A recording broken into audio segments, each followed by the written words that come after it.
Hey everybody, this is Fritz from jagmte.com, here today to talk to you about the high flow 1 1/8 inch spout from Scepter.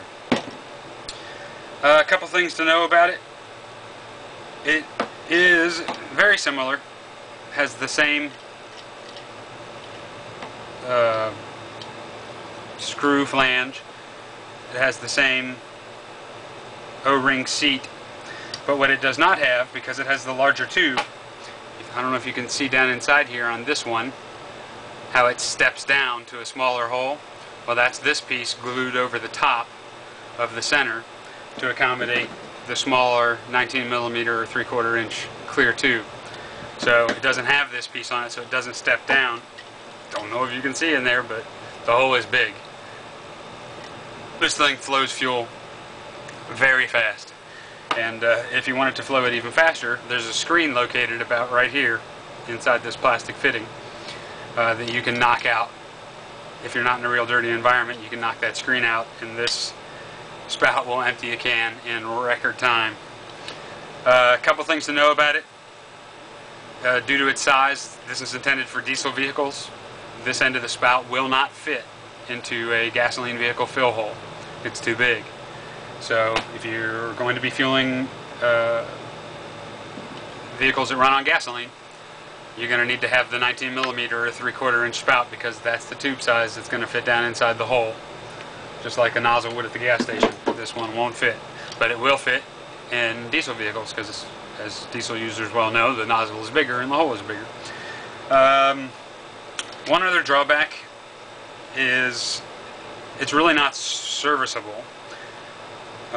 It seems to be very well attached. I have not been able to detach the hose from either end of this in my messing around with it. I don't have a lot of experience with this spout, so I've been trying to see if it had any weak points or if it would come apart, and I haven't been able to get it to come apart.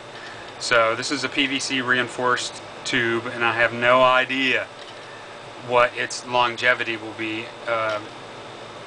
If carefully cared for and only exposed to diesel fuel, I would imagine it would be no problem at all.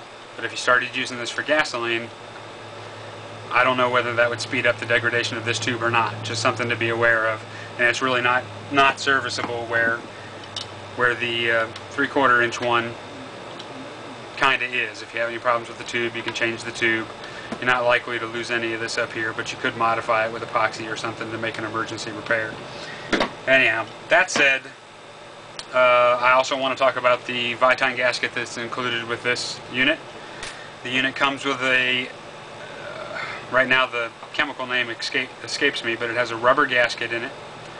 And you'll want to use a hook type tool or a 90-degree point type tool or whatever you have that you think you can use to grab a hold of that gasket or that O-ring without poking holes in the O-ring and without gouging the seat that the O-ring sits in.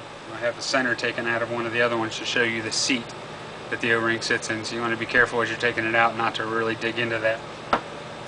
But as you saw, it's as simple as pulling this one out once you find the appropriate tool and taking the Viton gasket and rolling it on down into the seat. Then you're ready to go. The Viton material is extremely durable and under most estimates should have a 10+ year lifespan. So you can go ahead and change it out now if you want and keep the rubber one as a spare, or you can use the rubber one until it shows wear and then put the Viton one in, whatever you like.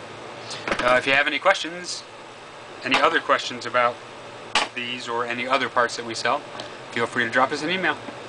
Thank you very much. Have a good day.